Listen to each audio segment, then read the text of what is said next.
Without the use of and we're back. gear products. Sorry about that, everyone. I don't know what happened, but it seems like YouTube just killed the stream. We were still running fine, and OBS was still running fine, so we should be back now. We didn't lose too much, or you didn't lose too much. I'll just quickly recap it. So there were the party was kind of questioning the High Priest Eridoka, the strange religious practices, or at least that strange rite that he invoked to curse the Obardans by way of divine power through a god. And the whole party rolled religion checks, and everyone failed spectacularly except for Grazam. Quite fitting, Grazam, the cleric. And Grazam is thinking this over.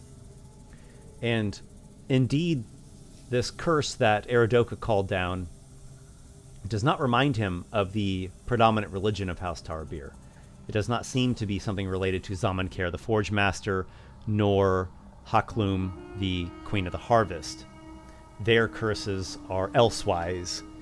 He believes that this curse actually is related to the god of war, the Blood Khan, the Sanguine Blade, the god that Cynus worships, who is a quite neutral god, a very callous and bloodthirsty and strife-ridden god who will empower and impart and enact all sorts of horrific curses and great catastrophic vindications per their texts.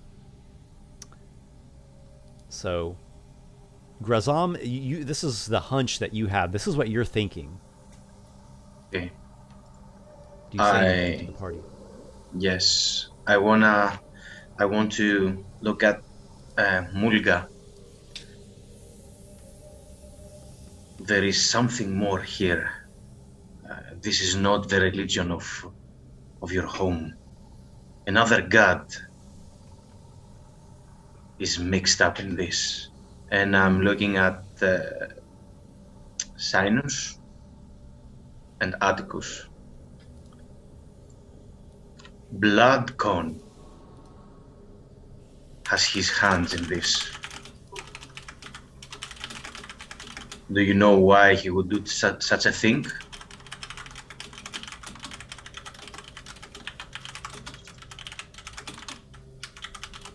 To create war between the kingdom and here?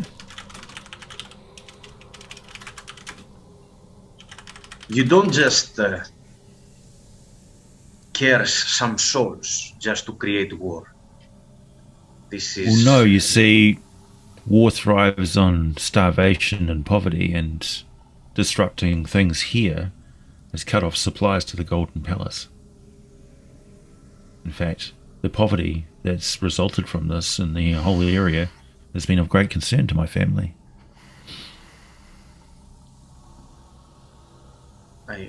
There is something that this calls to my mind, says Yakal.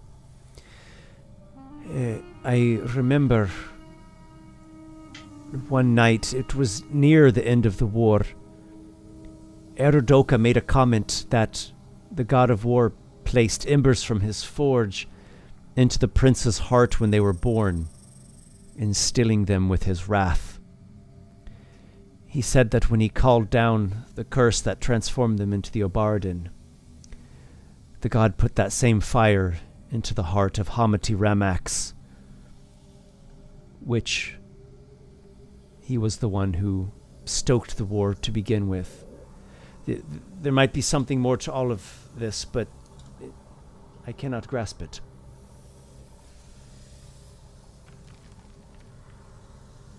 Atticus will immediately start looking around the tombs, and he's looking for if we're the first ones to come into this tomb. He's looking to see if Miramon came into this tomb, and he says out loud, he says, "Well, it looks like this hero of yours has been undisturbed. Surely you can see that none of his things were taken." So it seems all looks as it always has been. So if Miramon was to come down here to let out this monster, surely he would have had more villainous goals here, and he would have taken all of these treasures. He would have set off all the traps. But why would Miramon want to unleash this creature? I suppose it could have been accidental. You said he came with a treasure hunter. Maybe her greed led her to investigate into places that she should not have. I don't know. Well, if they wanted treasure, they would have come here. Why would they go to a menagerie and steal animals? That doesn't make any sense to me. There must be something else in this tomb that will suggest that they weren't here, or maybe they were here. Are there any other valuable tombs that you know of other than this one? There are the other high priest tombs, and he gestures to the other ornate tombs in these western alcoves. There are other tombs as well that have bodies of royalty, hierophants, priests, clergy. These recessed wall catacombs, those would hold less prestigious members and old bones and such. What used to be in the place that is now the menagerie? What was that originally built for? That was originally the great sanctuary of Tarabir. It has been over a century since the new one was built above, and it was repurposed into a place to hold some of the larger animals. So that would have held the majority of the treasures of the temple previously. Well, there is a vault that is maintained here at Tarabir. I cannot say much more about it, as I have never laid eyes upon the vault myself. But surely there would have been other valuables in the original sanctuary. There must have been, at the very least, religious instruments, gilded or even of gems, precious things. I'll turn to the others and say, I don't believe a word this man's saying. Esper, quick clarity for my sake. Cynus was born, essentially, by a spark of the Sanguine Blade and the Blood Khan Sure. to find these embers of the Blood Khan's forge. So when I hear this priest relay that these embers were put into the prince's hearts when they were born, am I drawn to go and collect their corpses? Like, physically seek these shards out? Or is it more of a metaphorical thing in that their lives were tied to the embers? Mm-hmm. My character has no clue about religion, but for the most part, I'm imagining that he's holding this prince's head with his fingers inside its mouth, holding it by the jaw, because he cut the hair off. Sure. And he lifts it up and swipes the blade of his dagger across its mangled throat and lets the blood drip off of it, as he did in our first episode, to see which direction it sends him, back the way they came You divine. or forward. You divine Yeah. from the blood. Make an insight check. Sure. That's a good roll. I don't think I have much in the way of insight, but it was a good roll. 18. You don't feel any particular call to their actual corpses. You don't think that this is related to what you are seeking in terms of like your long-term goal, the shards we might want to call them. So was that language that Aradoka had said about the embers from the forge of the... I'm sorry, the embers... What did he say? The embers... Embers of the Forge. It just hits so close to home that I'm imagining that Okay. Cynus takes this quiet moment to himself. So to yeah, do this. there's. I remember now what I was going to say to you.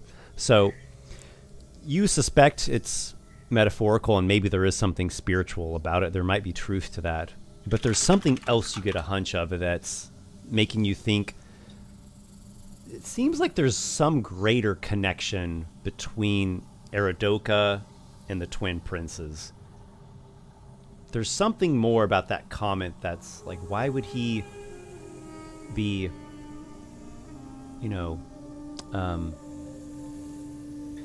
How old was Aradoka? puzzling over it? Aradoka became, well, I guess you're asking your call this, yeah. Aradoka became the high priest when Chasisi died. He would have been, let's see now, a bit younger than I am now when he became high priest, and when he died during the plague, I mean when he was killed by the thing, he had 75 years of age. It was, yes, it's about 40 years ago now. His throat was torn out by the Obardin as he and the others were driving it back into the lair.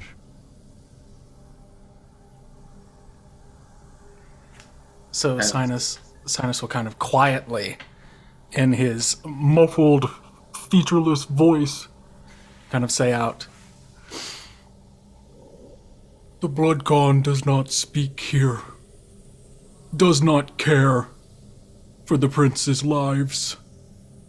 And he's still watching blood drip off of the blade and kind of just speaking to the room proper, and says, "Something binds them. Something deeper than circumstance. Perhaps blood. Perhaps need." He flicks the blood off and slides the dagger back into the loop on his girdle. There is something else. Yes, these are not my own ponderings. But I must wonder if the curse is truly lifted from us with the slaying of this thing. There was someone named Snakebiter. He visited us and he said that Eridoka had fathered children in secret.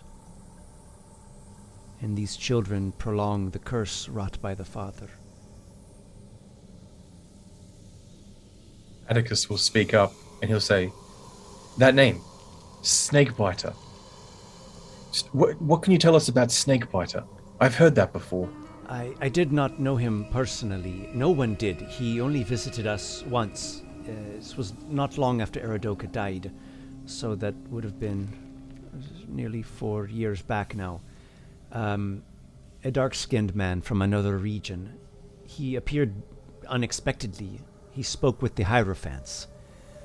He angered them a great deal by claiming that Eridoka had sired children. A priest would be exiled for such violation of the law. A Hierophant would be put to death for that, but the High Priest, such a thing is unthinkable. In any case, no one has ever seen Snakebiter since then. It was Parlin who seeks Snakebiter, was it not? He says to Atticus. Not Parlin, that was the agent of Aket. You're right. It was our host. What was the host's name? Esopec. Esopec. Yeah, Esopec, who, he's not from here. He's from this, on the other side of the desert to the south. That whole thing would have been just Atticus learning that. I'm pretty sure he didn't mention any of that to anyone else. But regardless, Atticus will say, well, it looks like there's more at play here than merely Tarabir and their Hierophants. Atticus wants to go around the tomb and look for footprints or any signs of break-in. Does it look like anyone has been disturbing anything in here? Is there any cracked tombs? Anyone being forcing things? Mm-hmm. Yep. So is there any particular spot you want to look in, or is it just you walk all throughout the place? He'll just try. He's trying to see if there's any tomb in here that bears someone came in here with a purpose to loot or maybe collect something that they shouldn't have. Maybe a trap has gone off. Okay. So you can roll whatever you see fit. Perception for basic sighting and physical senses, or investigation to search and scrutinize in a fine sense and try to deduce things. Can I kismet myself? To see you most certainly can. Can I guide him with a prayer? Sadly, kismet is already a guidance. But yeah, it is guidance. Okay. But even with the guidance, that's just a 9. So you look around. There's a lot of tombs. There's a lot of ground, and of course, lots of people have come and gone through here. Nothing sticks out. Is anyone else of the same mind as Atticus, though? It seems a pretty baseline thing to be doing. Atticus will say, if Miramon didn't come here to loot this hero of Tarabir who died, then why would he come here? Surely one of these tombs would have a mark, a crowbar that had been fixed under it, a trap that had gone off. Why would he come in here just to die to a beast when there's treasures to be had, if he is this villain that people say he is? Before that, DM, I want to ask if there is any magic coming from the little statue that you described. There's not. No, the statue does not have any magical aura, though some of the other tombs do, which is what you expected. Okay. Can I go to the ones that emanate the magic aura and look what I can look for, anything that I can find? There are these 4 main high priest tombs that are ornate sarcophagi in alcoves with friezes. all three of them, you can tell, have been highly warded. They have some kind of abjuration that is sealing them shut and preventing odors of decay. There is some kind of moderate aura necromancy, a lesser to moderate aura, which Yakal said that's like a tomb curse for people that disturb it. And then there is a kind of moderate to strong aura of conjuration that he says is there to summon tomb guardians for people that disturb it. So there's also a slight aura of Mulga's hot eyes upon you, with a threat of imminent bodily harm if you disturb any of his family members. So the 4 high priest sarcophagi are quite warded. I share that. Some of the other, I'm just speaking in general terms here, some of the other tombs have magic on them. They all have that effect of preventing a corpse from turning into a stinking putrescence. So the whole atmosphere down here stays this kind of salty, spicy smell. So they all the tombs have that. But you pick out a couple others that have those curse effects, and there's another one that has a conjuration. So there's a few that have additional magics, but those 4 high priest tombs, they have everything. And in fact, they have the most powerful wards of all.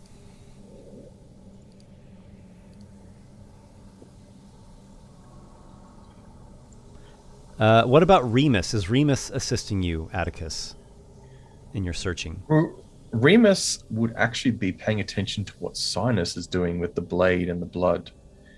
And he would probably be, because he is very goal-directed, he's looking for the will of God to essentially answer him.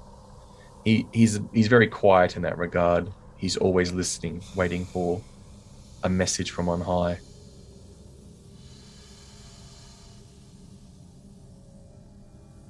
And Cynus is standing. He flicked the blood off of the blade and replaced it in the girdle, looped his thumbs in there with this with his fingers still in the mouth of this head, and is standing statue still as he always does, just kind of staring off into nothing until his companions tell him they need him or something happens. But if this place is giving Cynus like any type of vibe, anything to act on, the Cynus would actually probably help search. But okay. I don't know. He's kind of feeling like he is an instrument in this place, and he's waiting to be used. If that makes any Atticus, sense. do you Atticus, do you command or do you bid Cynus to help you search for clues? Areas that have been disturbed? I'll ask Cynus and Remus. I'll say, you two, surely you can find a message from the Blood Con in here somewhere. If he's involved in this and somehow, you can perhaps divine where his presence might be in here. And Mulga, surely this place is familiar to you to some degree. Can you see if anything's being disturbed by an outsider? Someone who might have clumsily taken something they shouldn't have. This whole place has been disturbed. The sanctity of this tomb has been ruined.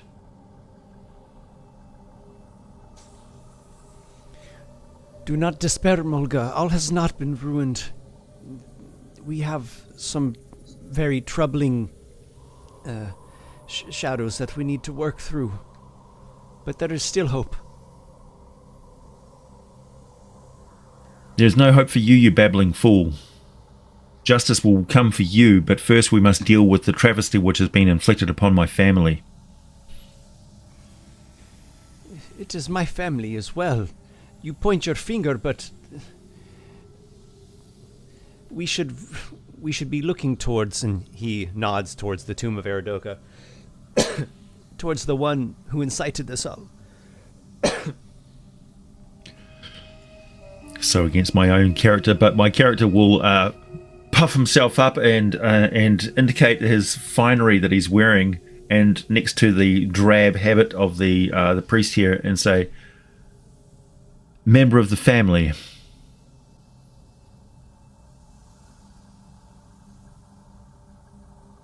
Yes, of course. My sister is your second cousin.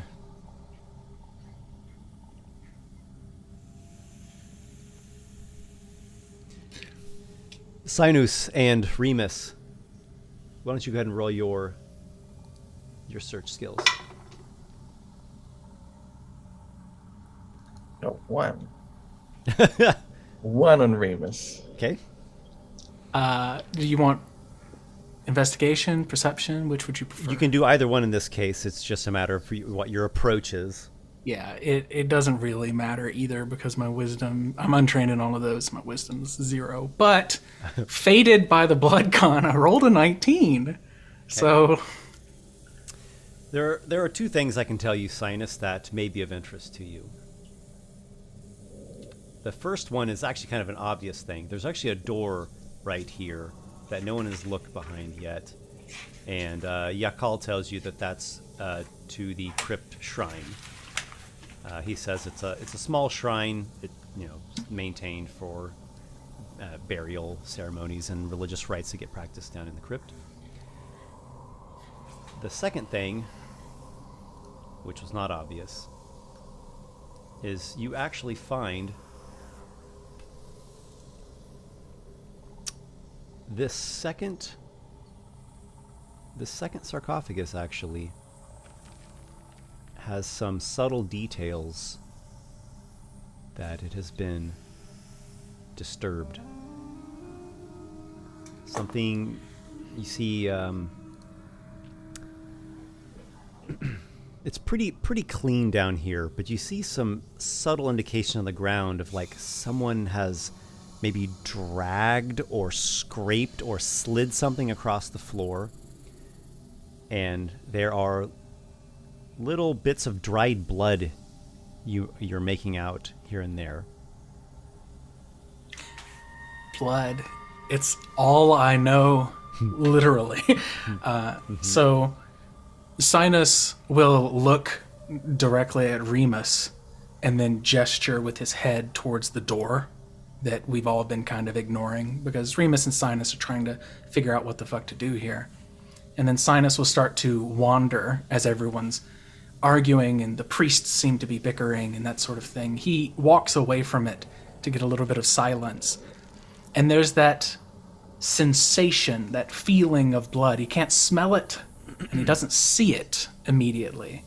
But when he gets close to that sarcophagi and he sees those little traces of blood and that little scuff, has Mulga introduced himself by name?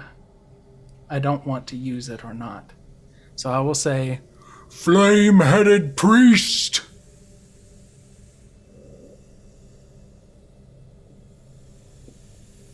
The name is Mulga, and I am no priest. What do you want? Mulga, this place has been disturbed. And he slides like his boot, this bronze scraping against stone over. I guess you're the closest one, but you see he's over near the entrance. I will investigate what he's indicating.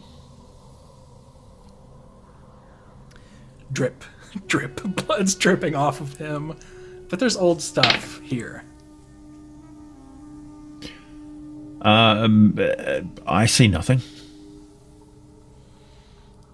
So, Mulga, you missed it, or at least you would have missed it, but Cynus points these details out to you. Yeah, some scuff marks on the ground. And look there, see? That is dried blood. You wouldn't have noticed it there in the shadows, and, well, something has happened at this. You seem intent on nothing being disturbed. And so I offer this to you to open. Your family. And he will gesture with one of the daggers. It's a gnarly looking hooked thing. Like, it looks like it's from an exotic place, but it's just hanging on his belt unceremoniously. This flat, bone-colored steel. He hands it to you to pry open or look around with. Mulga, do you take the blade? Yes. Okay, you do so. You know this is the sarcophagus of Uthmak Tarabir. He died when you were pretty young. A noble, a member of the nobility of this palace town. I'm going to utter the phrase, though the flesh withers, the spirit persists, and I'm going to open this tomb. Okay, you mutter the phrase. Now, that specifically was the phrase of the tomb of Eridoka, but maybe maybe there's some benefit in you uttering it now. And you hoist up the heavy stone lid. I'm not strong enough for that. I need some assistance. Cynus is there, and he's the one for the job. Yeah, Cynus is just not taking the fucking lead because he don't want to piss off some redheaded person he doesn't know and have to murder you when you're like the only living thing here. Okay, so when you start to pry lid. it up, Cynus slides these metal fingers under the edge and starts heaving it up with you. Okay, so you unseal the tomb, Cynus, and it actually we're exaggerating here. It actually isn't that heavy. It's just more of just a matter of putting the right leverage into it. I think you underestimate how weak my character is. Okay, so the interior of the sarcophagus is dry and smells of incense. There are the old bones of Uthmak Tarabir, but on top of these bones is a second corpse, a man wearing half-plate armor without a helmet, a longsword scabbard without a sword.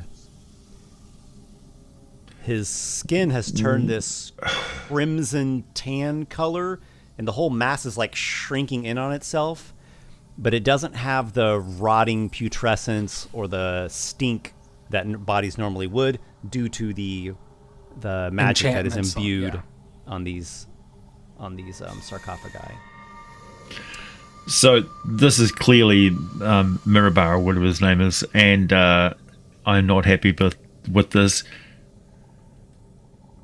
Cynus will gently, because this seems to matter to Mulga. It makes no sense to Cynus, but it seems to matter to this stranger. Cynus will reach down and gingerly pick up the corpse and heave it out of the sarcophagus where it's kind of entombed itself. Yep. So you take the corpse of the man, and like I said, he's wearing half plate, and he's got kind of some fine clothes underneath that. He's pretty heavy. Clearly suffered some mortal injuries, and it's all, this kind of shriveling, bloody tan colored corpse. But all things considered, it's not as bad as it could be. It's dry and it smells of incense. Definitely not what we saw earlier. Yeah. So Cynus will bellow in his gladiatorial arena voice to echo through this whole chamber. Atticus! We have found your quarry! Remus will stand behind Atticus and say, "Your duty awaits. Go, Atticus. He calls." Atticus says, we should go check out that shrine over there, shouldn't we? That door looks suspicious.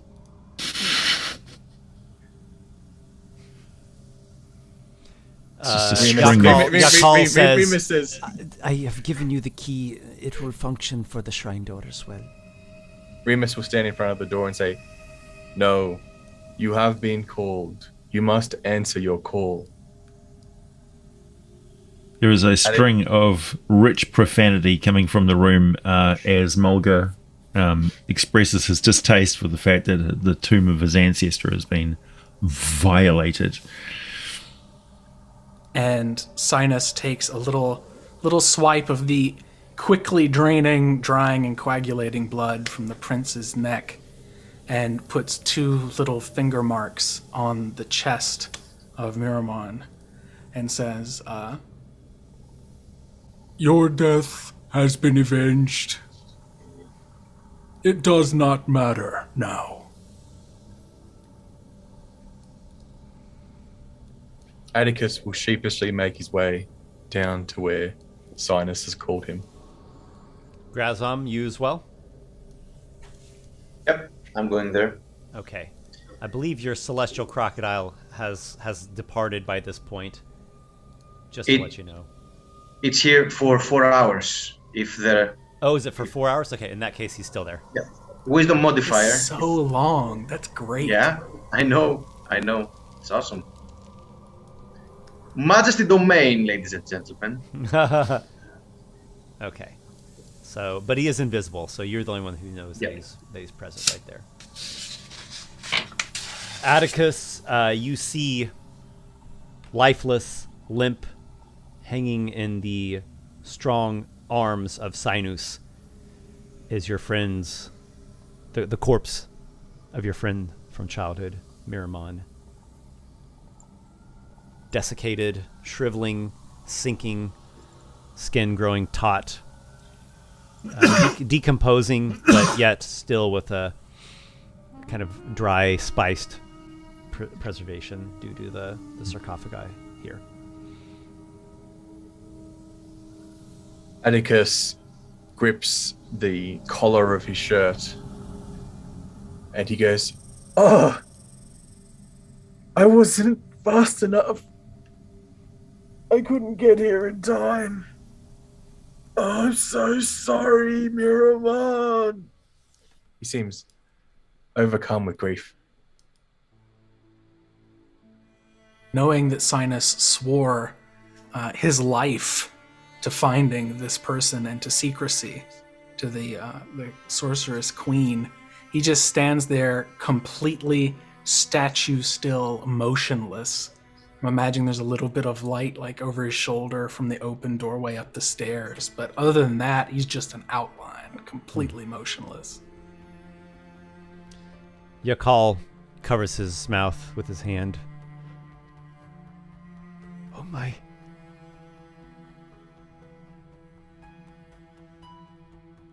I do not know what it is that your friend and his allies were doing here. They must have released the thing. Oh. Are you sure that it is dead? You are certain that you slew it? It's dead! It's dead, and Guox is dead as well!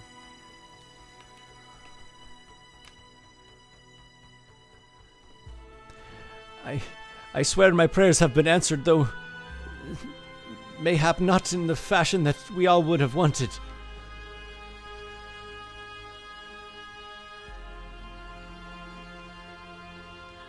Where's the other two? Where's the ones who are with him? Are they here entombed as well? Well, come on, start opening them! Cynus takes a step forward and kind of closes the distance that I'm imagining Atticus kept in his grief and says, Calm. Miramon's death, his sacrifice brought justice. It is more than many could command in life or death. Doesn't make any sense. Why would he come here just to die? Why would he come here to release some beast that he had no idea was buried under here, then be shoved into a tomb here and forgotten? What was the point of it all?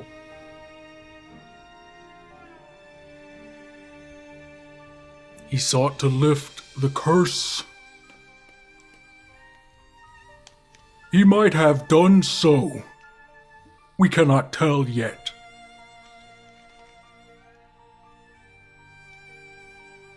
I still think we need to look through this tomb.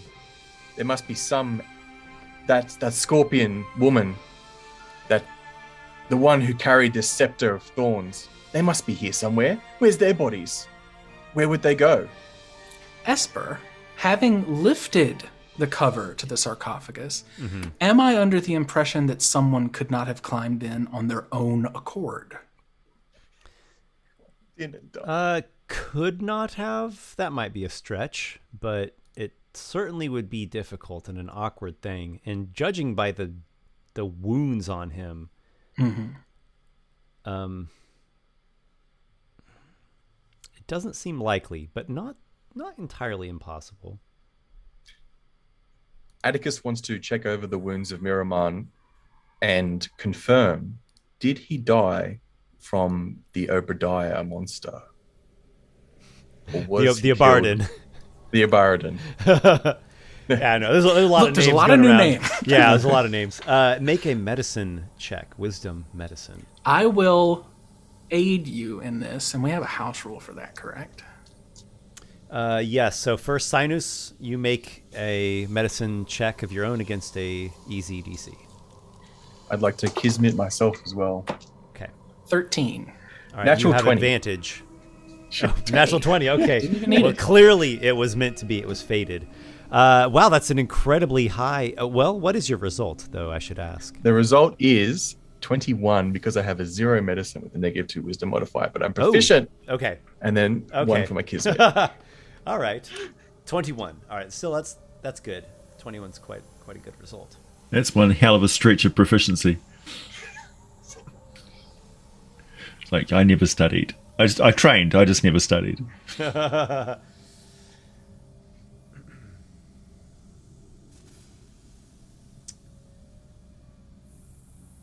You have serious doubts that Miramon placed himself in that tomb.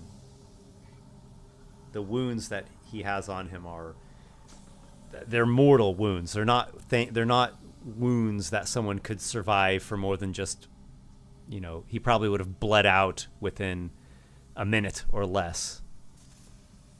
There's unless there's some extenuating, strange, magical thing, which can happen in a world of wonder and mystical occurrences, but given exceptions aside, you would not imagine that it would have been possible for him to place himself in that tomb.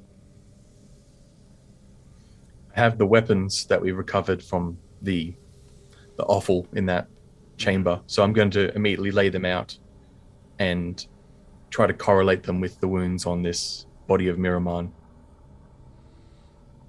The wounds are from the Abaradon, clearly. He looks like he got clawed and blasted by eye rays.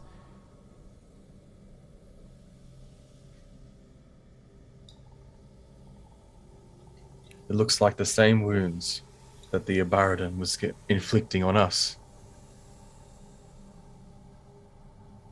Is there anything else on his person other than the half plate, the fancy clothes? He's missing his helmet. I've got his longsword. Yeah. You have the helmet and the longsword, which kind of completes his ensemble. You find no other items on him.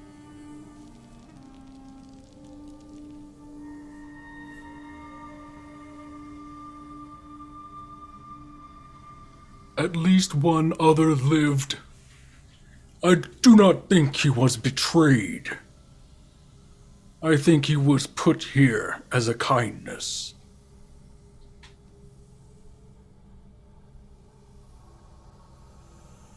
Those other two have a lot to answer for. I'll when we give you find something them. else since you rolled so well on your medicine check. You think that, not only do you think that it's extremely unlikely that he put himself in the tomb, you think that he was placed in the tomb very quickly after dying. Because of the effects of the abjurations on the tomb, it doesn't look like he was sitting around festering for a couple days and then someone put him in there. It seems like it was immediate. Looking around this room, does it look like the monster made it here and that a fight occurred here? You see no indication of that. And it was Cynus who did that search check.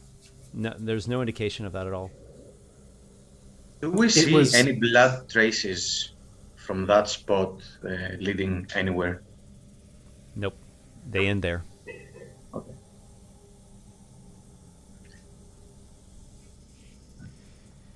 You are welcome to look in the shrine. I do not know if you will find anything more there that will help you unravel this mystery.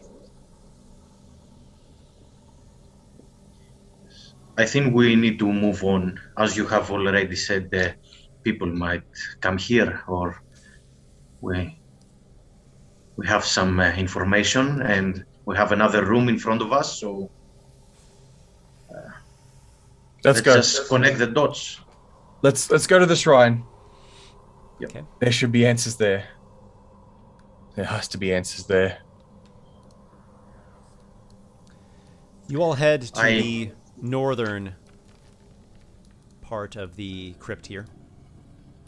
My character stands in front of the door to the shrine and says, "You have your answers, you're just not accepting them." There's two others. Where are their bodies? Where are their corpses? They're unlikely to be in here. Why don't you just look for me then? All right, I will. Very well. Who has the Open key? the door. Is Cynus the one who has the key? I think the priest had it. No, I think that Cynus handed it to Remus to open the door in the very first place. Remus, you hand it over to Mulga?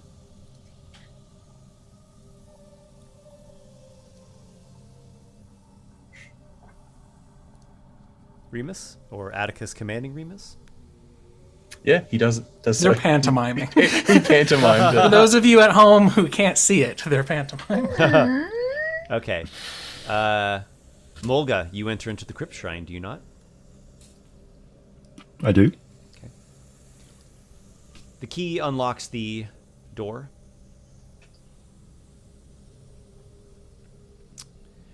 The walls of the shrine have frescoes of people in worship and holy ones seated in judgment over them. A dais rises up on the far side of the room, flanked by two statues of robed priests.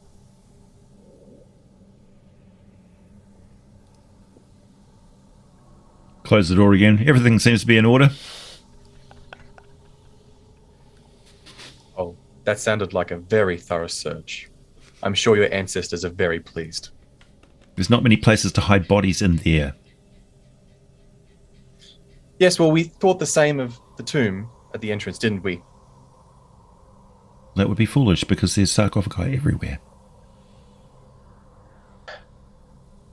Mulga, I think you have not understood that we are caught in the middle of a divine quarrel. We have stepped into divine domain. The gods are doing something here, and they have trusted us to find some answers. They have opened the window for us to just take a peek. Don't keep us outside. Let us go in. Let us discover what they're waiting to give us. We need to go in there because we don't know what's in there. We need to discover what's behind. We have a lot of questions. We have no answers. We have some information, but we All don't right. have answers. Shut up. You sorry, you tell me to shut up. You know who killed that thing? We did. Because you were sitting on your chair on the top of the palace going, "Oh, I'm too wealthy and I'm very comfortable here. Let's just sit here and do nothing." We did all the job. We lost one of us. I'm going to enthrall the dwarf. And how does your enthrallment go about? What's your technique, or what do you do? I just nonchalantly pick up the talisman at my neck and lock eyes with the dwarf and say, "Hmm?"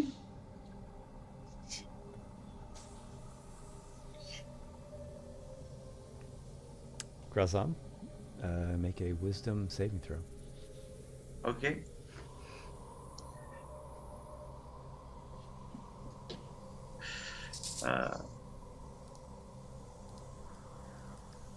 12.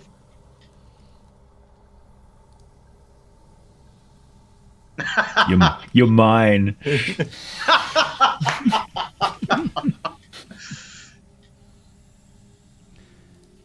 Something in the gaze of Mulga, maybe something in his. Are you contact juggling your crystalline orbs?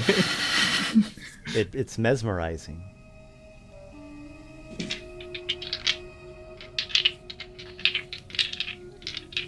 You can step into the tomb.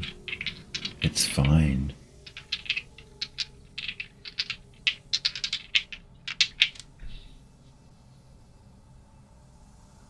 You're pretty, you know. I like your hair. Yeah, I don't thanks. think it actually charms you, but it's kind of like you're just kind of focusing only on Mulga. It's Yeah, captivating. yeah, he's captivating. He's very, I don't know, attractive. Now that I see him from up close, it's There's no denying it.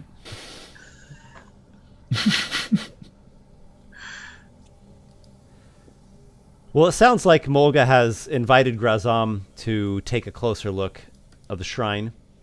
Does anyone else join? Atticus will go inside. So will Remus.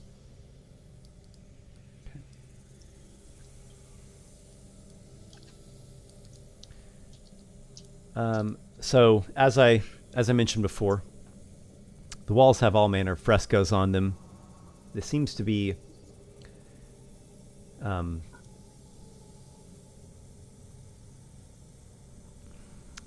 faithful worshippers, shrine goers, and then higher ranking holy ones, saintly types, sitting above them, passing judgments and making proclamations and leading prayer and sacrament.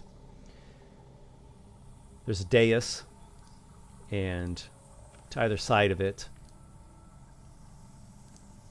you see these statues of robed priests. I'm going to look at the robe statues very closely and inspect them physically, have to part their robes. They're entirely made of stone, and you see that they're in a... It's one of those postures that immediately fills the viewer with an austere sense of reverence. Certainly strong poses, but not without an elegance to them. It's that perfect balance of inner peace and inner strength. You can make a perception check, or you can make an investigation, whichever one is your style of searching. Remus as well. Atticus gets a 9, and Remus gets a 13.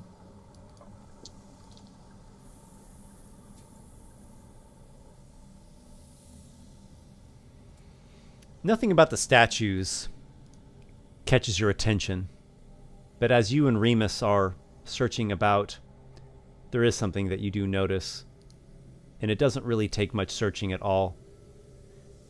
In the center, make sure I haven't misspoken here. Yes, the center of the dais has a tiny circular recess.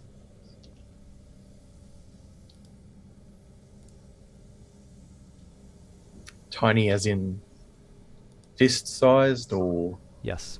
marble-sized? Fist-sized. Does it look like something belongs in there? Is something taken from there? It certainly looks like it was made to hold something. About yay big in diameter.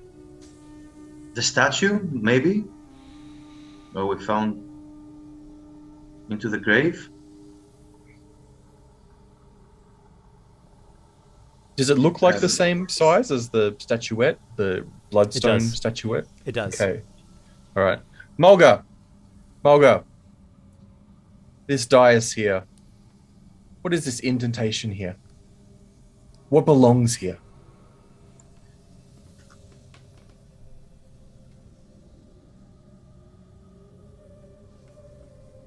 That looks about the right size for the statuette. Just a minute. Damn right it does.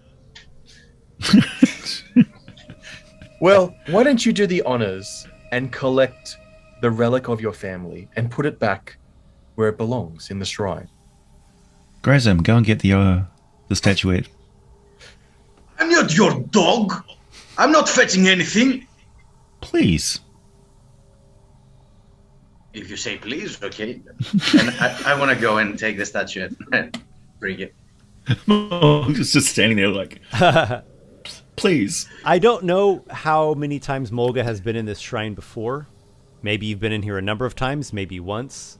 But you've never seen anything in that groove. You never paid it much mind. You just assumed, oh, they must put some, religious instrument there on a specific holy day or something. So you may pick up that my character is not religious. He just cares about the legacy and mainly the public image of his family. Like, this is a huge blow to his personal, self-image and stuff. And so he doesn't want any of this sort of revealed. Mm-hmm.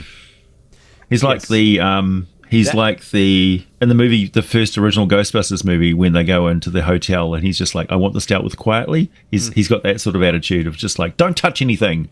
Sure, there's been a horrible tragedy, but like life continues. We can just burn this out and get rid of the faith, and all of this nonsense in the family will be fine.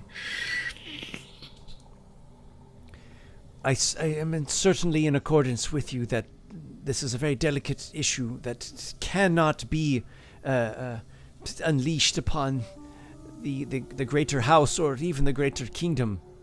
But let us not speak of such radical things as abolishing the faith. That would cause Tarabir to collapse. Such a blow to its very roots. I'm not saying all at once, you understand, priest. I'm saying it's going to happen. I beg to differ. We'll see how far that gets you. Mulga, have you retrieved the Bloodstone statuette? I think I have. Sounds like you're... Grazam, have you retrieved it? Okay. I come back mumbling, of course, the dwarf is always right, but who listens right. to the dwarf? Okay. And I come back and I don't want to give it to Mulga. I give it to Atticus.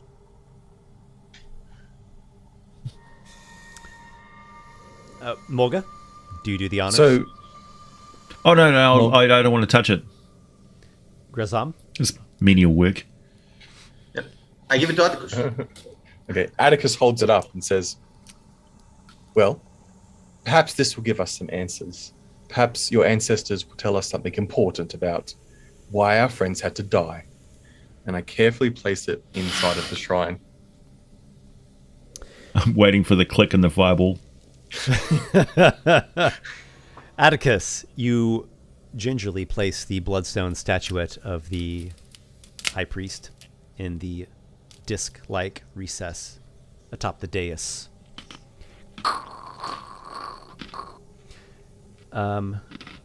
Nearby, a floor stone sinks. It sinks about a foot down, revealing a secret compartment. You look inside the compartment, and you see in there is a bronzen mace. A weapon. Just by itself? Indeed. I'll pick it up. You pick up the Have a look mace. at it. It's quite well made. Largely bronzen. The haft, I imagine, is probably wood. It's in good shape. Very good condition. Quite well made. Very, very little in terms of tarnishing. The mace head is actually cylindrical in shape, and it bears an abstract pattern etched throughout it. Intricate abstract designs graven throughout the mace head. Atticus is immediately going to assume this is magical or has some sort of artifact-like quality. It feels special. Just And- holding it in your hands, you can tell that there's something special about this. You imagine it is magical. In fact, just because you are someone who's familiar with combat and weapons and such, just swinging it, you can tell it has a +1 to hit and damage, which you might consider like, it has an imbuement, right? It's been crafted with magical enhancement. Well, this is not exactly what I was looking for, but Mulga, what do you make of this mace? It looks finely made. Why would it be hidden here in a shrine? Because it's valuable. I have never Now, seen would you that like to? before. Now, would you like to put down the holy weapon into its receptacle and step away, since it's not the bodies of your friends that you're looking for? Atticus seems quite irritated that he hasn't been given the answers that he's looking for. And so he will swing the mace, not at Mulga, but just as a show of authority. He's like, surely something about your family and your history is worth dying for. So I ask you again, is there something important about this that it has to be so well hidden that it can't be buried with all the bodies around here? You have a magical spear pointed at your throat, and a very wary looking and attractive human who is squinting at you saying, "That sounded remarkably like a threat." Let it not come to this. Calm yourselves, please. Do not shed blood in our shrine. All right then. Priest, have you ever heard of an item like this? A mace. It looks incredibly detailed and well hidden. Surely it has some history.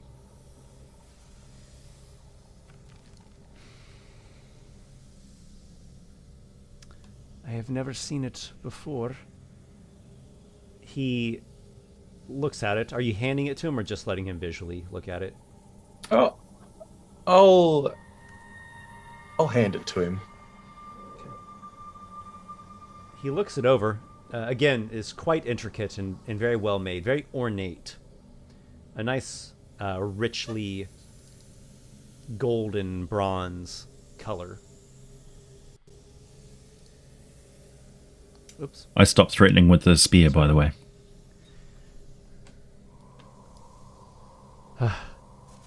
Please, let us not come to such violence.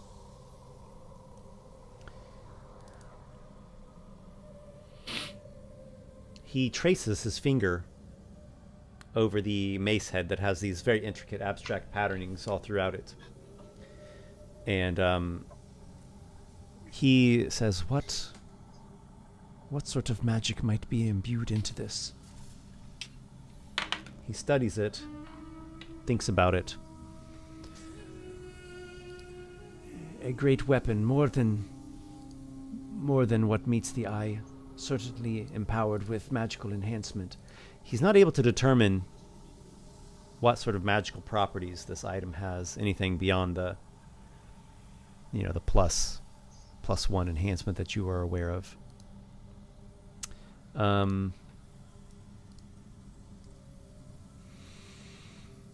Does anyone else want to take a look at it? He holds it up for you all to view it. If there is something that you can see in this mace, it would seem to be of great import to Atticus and us all. Can I see if there is any religion symbols, or if I can understand how it's made or its purpose, or anything about the weapon? Yep. Go for it. There's nothing obviously magic about it. You don't see any. Well, actually, I take that back. At the very top of the cylindrical mace head, there is a religious symbol that is. It's related to House Tarabir. It's a symbol that you've seen many times. A stylized character symbolizing Tarabir and their holy traditions. So there is that, but it doesn't exactly trigger any special suspicions within you because you've seen it so many times around here. But if you'd like to roll a skill, maybe there's something more that you can discern. Yeah. What do you want me to roll? Well, it's up to you. So Yakal just rolled an Arcana check to try to see if he could determine what kind of magic it possesses. No. You can do religion if you want to see if there's some other religious significance. It's probably better if you think what Grazam would be wanting to do, and then we can figure out what skill it relates to. Yeah. First of all, I want to see if there's any religion importance to the weapon. That's surely something that I wanted to do. Okay, go for it. A religion check with guidance would be 13. Okay, so nothing further that I can add to what I already said, that it has the, what would we call that? Royal, political, religious insignia of House Tarabir on the top of the mace head. Okay. And I would like to make an Arcana check to see if there is any specific, I don't know, magic that would give it an attribute or something. Oh, that's a natural 20 with 3 guidance, 23. Wow. Yeah, have 0. Well, that is incredibly good. Yeah. I just had some pretty crazy lag there, but I think it's better now. Clearly, the mystical properties of this magic relic are causing disturbances of all kinds. So indeed, there's a +1 enhancement to attack and damage. We were already aware of that. In addition, there is magic that you can call upon. Whoever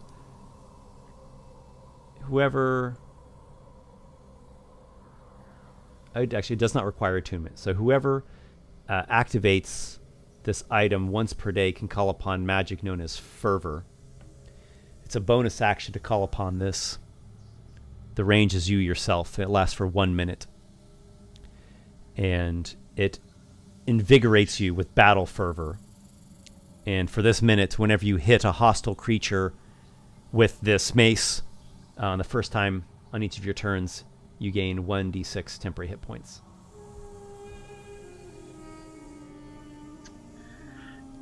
Additionally, there's something else that you are understanding about this mace head. I mentioned that it is covered in it's like a cylinder shape to the mace head, which is kind of unique in and of itself, and it's covered with these intricate, abstract patterns. Is the best. It's not even quite a pattern because there isn't really a repeating pattern to it, but there are these abstract etchings of great intricacy and detail. You are just examining it this closely and rolling so high, you are suspecting there is actually a map hidden within those abstract etchings.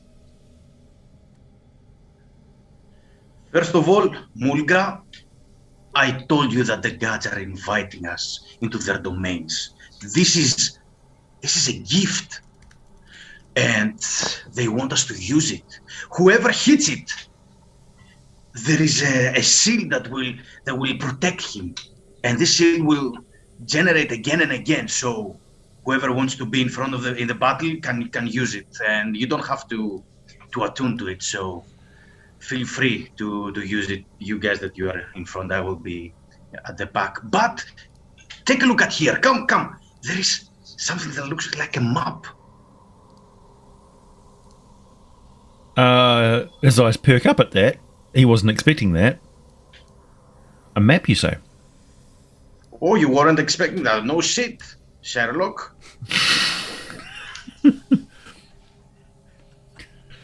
Yeah. Huh. Do You know of many do you strange recognize- dwarven characters that we have never heard of in these lands. The ancient Tiberian sage, Sherlock. In our Discord chat, I've put an image of this mace. Mm. If you guys want to take a look at it. Looks suitably glowy. Okay. At this point, I will kind of like this mace is mine. It belongs to my family, so I'm just going to authoritatively grab it off whoever's got it and vibe to it for a second. Ooh. Okay. This is really nice feeling. And I'm going to take it and what's the status of the floor here? Can I leave an impression by rolling it across the floor? Well, the floor is stone. Nice hard stone, marble even. But it does seem like you're like in your thoughts are in the right direction. It seems like there must be a way that that's feasible. I got tons Oh, of wait. blood. Right Yeah. I was just going to say, give me a pool of and blood. You Squeeze can out just a do pool it of on my blood arm here. if you want. I'm covered in it. I'll just like smear the thing across you and then like roll it out on the ground. Yeah. Or better yet, I'll take off my fine cloak, put it on the ground, and roll it across the fine cloak. Uh-huh. The blood Rudimentary printing on your press. cloak, the blood on the inside of your cloak reveals indeed a map. Merely by looking at the mace head, it's impossible to discern this. But when you roll it out, you can tell that there are these slight variations in the etching's depth, and you've kind of printed the map now. Of course, the way that you've done it is not the most ideal way, but you're definitely in the right direction. Well, the And cloak you're is now seeing- worth 10 times as much as it used to be. Yeah. You are seeing a map that is showing a way to follow. You see an icon of Tarabir Palace, and you see these rocky badlands and mountains that are north of here. And there's this one mountain that on a part of the mountain there's this like burst icon. Well, I'd say, turning to the others, it seems that the gods have placed something in front of us.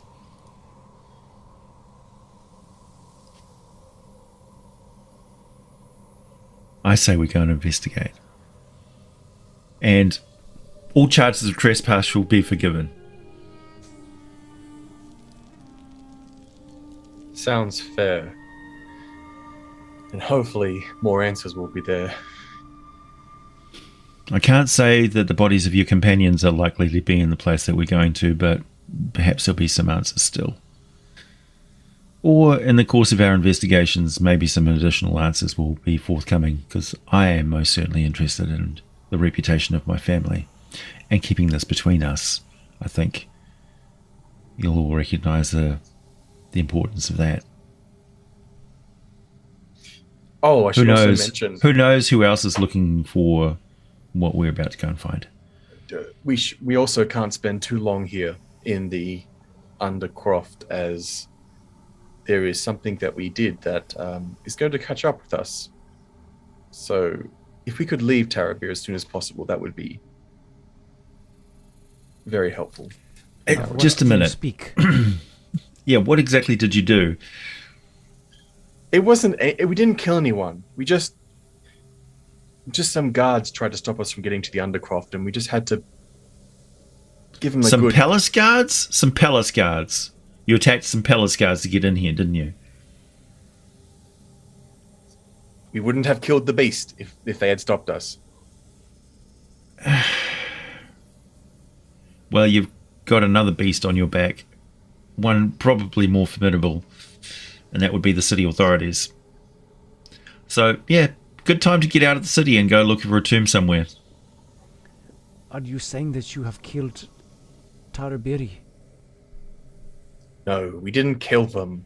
They're just having a long nap with a big bump on their head. I see you've subdued some of the guards. It would probably be best if you remove from Tarabir quickly. This entire situation puts me ill at ease, but there is still a flicker of hope as I always cling to it. You say that you have come from the east. Have you come from the Golden Palace? It is none of your concern where we've come from. All you have to know is that our patron has led us here, and your god has given us this map. If in time we should reveal these things to you, it will be done. But for now, we'll have to part our ways.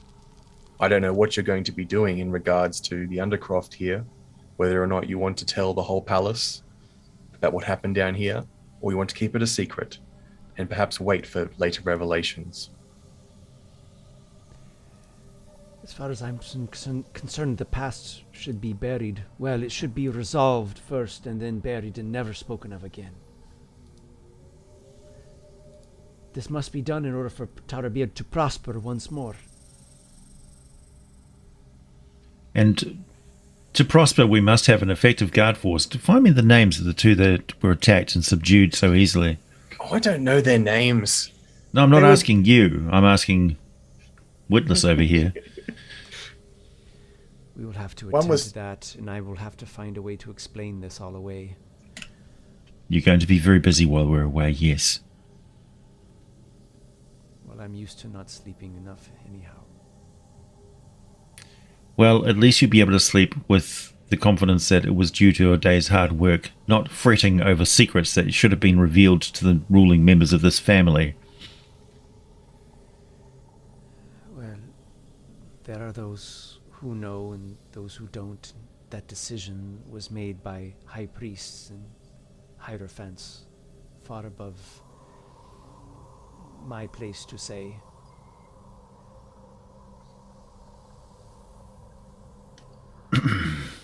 I will be praying for you all. Oh, good.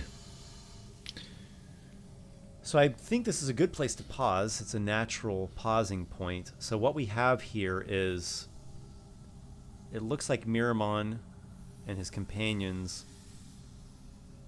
either released the creature or accidentally released the creature. You found Miramon's body, but the companions are nowhere to be found. But you found like some of their key pieces of gear. You've done some investigating, particularly with the tomb of the prior high priest Erudoka, the one that called down this divine curse. You think it has to do with the god of war, the Blood Khan. You think that there is still a lingering curse, and there was this traveler from far to the south named Snakebiter who said that Erudoka had actually fathered children in secret, which that's like this unthinkable wrongdoing. You've found Erudoka's hidden mace that shows a location of some sort a few days outside of the Tarabir Palace, out in the rocky mountains and Badlands.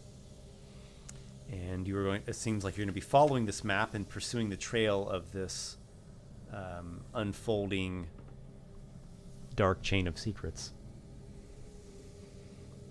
You all have gained a milestone. Well done. I guess we'll do the voting for the inspiration off camera. So thank you guys for playing. I look forward to another session here in 2 weeks. See you then. Looking forward to it. All right. Excellent. Everybody who's been following along on this strange tale of mysticism and mystery and dark secrets, thank you as well. And look out for us here in 2 weeks' time. And until then,